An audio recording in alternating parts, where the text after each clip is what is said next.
Welcome back to Animal Crossing New Horizons. I'm Dear Darling, and shall we see what's going on our lovely island of Fawnhallow today? We'll be relaxing as per usual. I'm in a very scary situation, I think, right now, where I don't have any backlog or any videos. So, and tomorrow I'm recording D&D, so I basically need to record some Crab's Treasure today and one episode of Everhood. And then tomorrow, after Animal Crossing, I need to record... I don't need to. I think it'll probably be easier because I'm going to be busy on Friday evening. I need to record Animal Crossing. And then on Thursday evening, I can record Talos Principle. And then I think I'll be good. But good evening, everyone. We're now in Fawnhallow. It's 10:33 p.m. on Tuesday, November 26, 2024. The first winter of Fawnhallow. Yeah, very exciting. The first snow of any season. Already happened, actually, here in the UK. Well, I mean, to be fair, probably if you live up in Scotland, it probably happens quite a bit more frequently, but yeah, like at least in England we had a bit of snow last week. I can't really remember, but the wonderful thing about snowing, at least in Animal Crossing, is that we get a lovely little jingle, or jingle bells, sleigh bells even. They're not called jingle bells. Jingle bells is a Christmas carol, which, you know, it's almost a shame. We found a conversational thread already. Isn't it kind of a shame that some things are so strongly tied to seasons or seasonal events that because of it, they don't occur year round? Does that make sense? I think that makes sense to me, but like things like, you know, pumpkin spice. Let's take the most basic example. It's a very popular coffee cafe flavour. Do I like it as well? I do. I'm not really a coffee drinker, but I've had pumpkin spice like as a flavour before. In fact, I had it as in a pumpkin spice bubble tea most recently, and I was like, this is delicious. I'm not like a huge pumpkin fan, I would say. Like I don't go crazy for it or anything, but pumpkin spice is pretty good. Anywho, the point is, what is the point? I was going with. Yeah, it's a shame that some flavours, which are like very nice, and you know, not just flavours, sounds as well, just so intrinsically tied up to the season. One is a good thing, I suppose. Whenever you need to try and evoke the sense of that season, you can just be like, oh, here you go. You know, need to make something sound a bit more wintry, a bit more Christmassy. Then ding ding ding, jingle bells, sleigh bells ring. Are you listening? In the lane, snow's glistening. But no, you get to see and hear something, and it immediately you make that connection a bit, don't you? And I think that's both good and bad. You know, it's good in a sense of the evocation of memories. You know, it's a Proust effect or whatever. You get to tie these things up to these sounds, so it ends up being like a shared sort of experience of everyone. You know, it's a thing which can sort of trigger a mood, being like, oh, I want to get into the festive season. As soon as you hear the sleigh bells ringing, you're just like, yes, this is it. We're getting into December, which honestly we almost are. So, yeah. I don't know what my point was. Oh yeah, my point was, but for some things, like I think sleigh bells are actually like a lovely sounding instrument. It's almost a shame that they're so intrinsically tied to Christmas sounds, because what if you wanted to make a song just using a sleigh bell, of course, because it's a really nice, like, very like sounding instrument, but it's like, oh, how do I do it without making people have the association of Christmas? Because maybe you don't want people to have the association of Christmas or winter time or delicate snow, I suppose, while you're listening to it. Maybe you want people to have the evocation of like, oh, you're going in to like the Fey Wilds or something. I don't know, I didn't have a good example, mind you, but the answer is, I don't know how you would do that. To be honest, you just kind of have to deal with it. And it's the same reason, the same thing with like pumpkin spice. You know, it's a really nice flavour, but you know, it's got very, very sort of autumn, fall energy, right?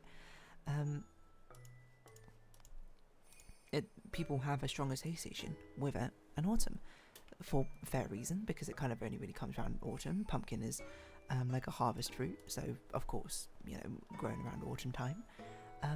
But yeah, like what if you want to drink it like year round? If you want to go, you know, like to a coffee shop, you want to get some pumpkin spice, it's not like it's going to be in season, right?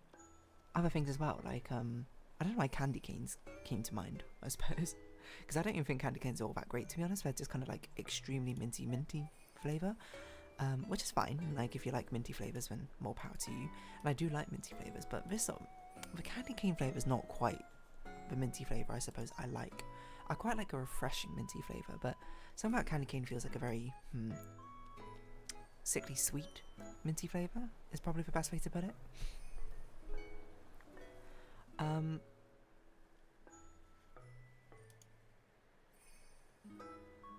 Yeah, I forgot what else I was gonna say about it. Well, what other things are so like intrinsically tied up to a holiday or a season or a time of year, which is a shame because they're like year-round things. I don't know. I feel like there's a lot of fruity associations with summer flavours, especially like summer drinks and cocktails, which is a bit of a shame because I like fruits, as a flavour. So it's almost a bit of a shame that that's so intrinsically tied to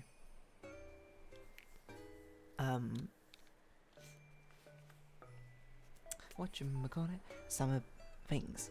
It's like summer berries. Like, I know it makes sense, obviously, because these other... I'm not saying it doesn't make sense, by the way, because it 100% makes sense.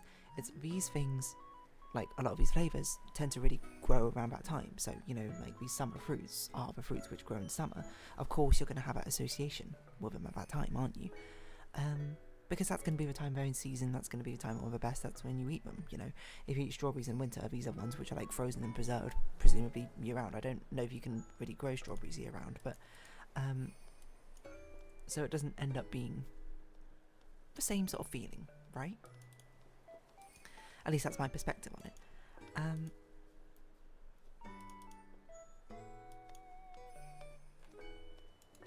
So yeah, I'm not saying that this association shouldn't exist. I'm not saying that it's silly.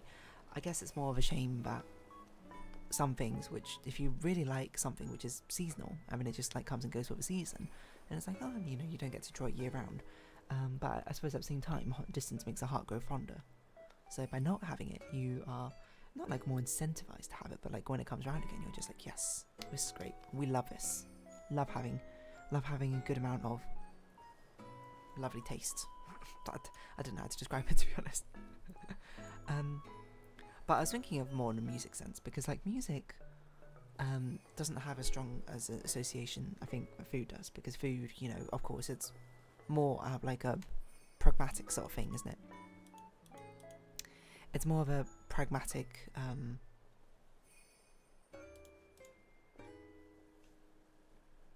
association, because that's when the food is available, that's when people eat it, that's when people have that association. But with like sounds and music and that sort of thing, it's less of a pragmatic thing. Sometimes it makes sense. Like I'm trying to think. I mean, I feel like it's more like sounds which evoke a culture more than really a time of year. I'm trying to think, like, what does spring sound like? I don't know. Like, I was like, what instruments do I associate with each one? Winter, sleigh bells. Okay, obvious. Summer, I thought of like steel drums, I suppose, as one which is like uniquely summer. It's not really, or maybe like maracas or something. Autumn, I'm like, I don't even know what, like a xylophone, I think comes to mind. And then for spring, I think of like a violin. I have no idea why I make those associations, but I do. But now I think about it, I guess it's not as strong with music, because it's not, like, I feel like it's a lot easier to name a lot of foods which are associated with certain seasons, mainly because of like holidays and certain events during those times. Maybe you eat them then, right? But I can't really think of a good example for music for a lot of different things. And in music, it makes a lot more sense, like a evocation of a culture, because like that's the culture which like made it or something. Like, I don't know, if you hear like a erhu or something, if you know what it is, you'd be like, oh yeah, you think of like Chinese music, and well, it's a Chinese instrument. Like, I'm not sure what I expect. So if anything, let's have, I don't know. I'm trying to think of something which is much more associated of that season.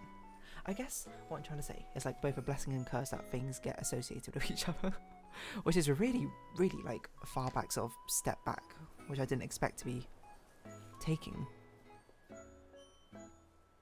with this conversation,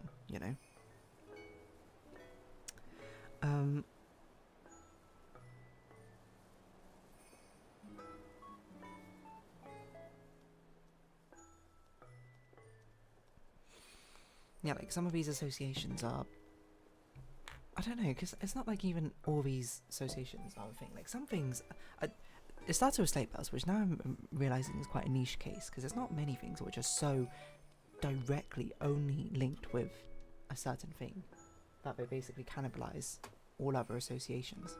Sleigh bells, I think, being one of them.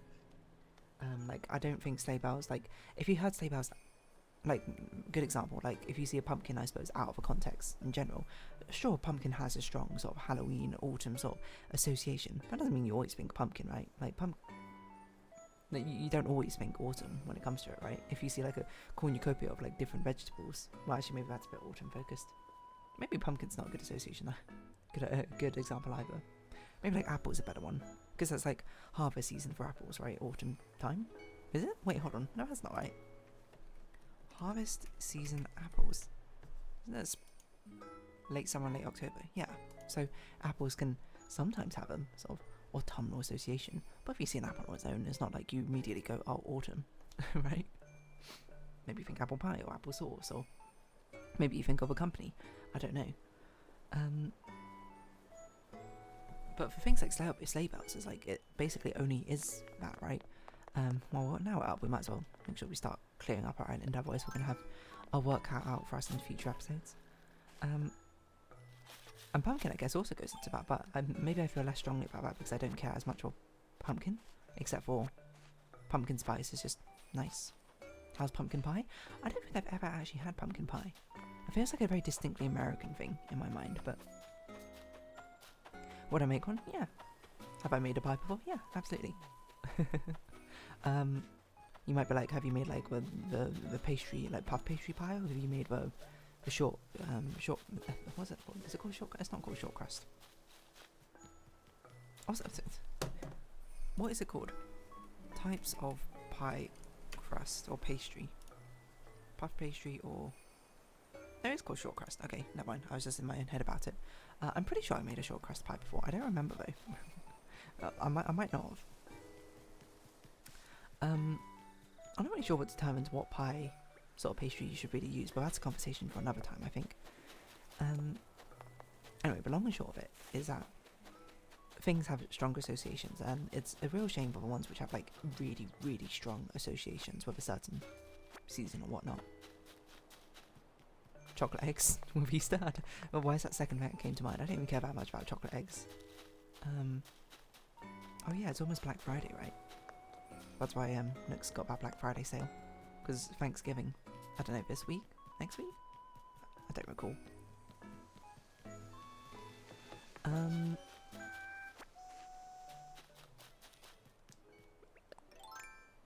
Yeah.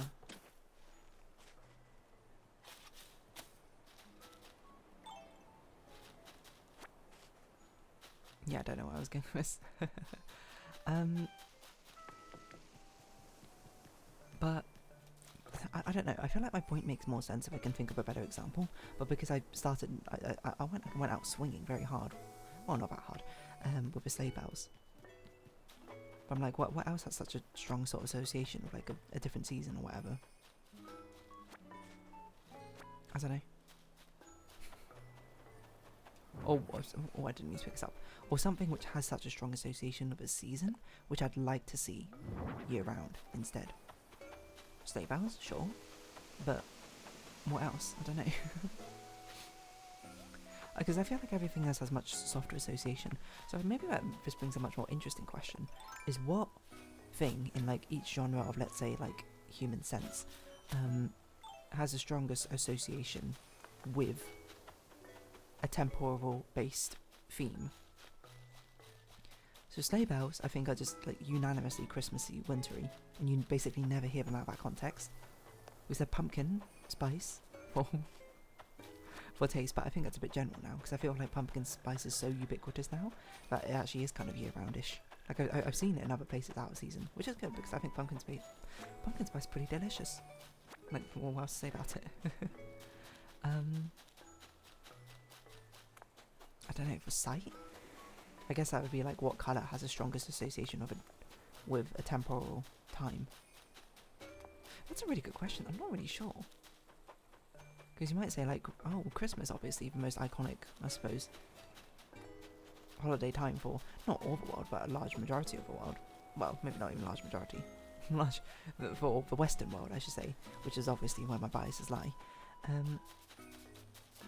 But it's just like, I don't think it's red by itself which really has a Christmassy sort of association. It's more red plus green which has a Christmassy association. There's not many other colours which are particularly associated with different holidays or times, right? I mean, obviously you could be like, oh, orange, browns and reds, autumn. Yeah, true, but it's not like you see a brown on... Well, maybe you see a brown on itself and you might be like, oh, very autumnal. That's fair, I guess. Or very earthy. But I'm talking about release. Like, we as family feeds like 100 people, and we show whatever object we're trying to decide, and what percentage of the people would, when asked to think of a word which immediately springs to mind, will say something related to that. So if someone hears sleigh bells, what's the first thing that people hear of, which is not the word sleigh bells, and they'll probably be like winter, Christmas, snow, something like that. That's what I mean. I don't have a good answer for that. It's a real ponderer. I was trying to think, I was like, what colours even have things? The only thing I can think of is like pink and Valentine's Day as one which stands by itself, but also red is used on Valentine's Day, so maybe it's a pink and red. There's not many strong colours, I suppose, during things, right? Oh well, whatever. Sorry, slight pause as well. I'm going to round this episode off here, so if you have been watching, thank you very much. It's been Adam Crossing New Horizons. I've been Dear Darling. Likes, comments, subscription, shares greatly appreciated. Socials, Discord down below. Hope to see each other again, but for now, it's our farewell. So until next time, bye bye for now.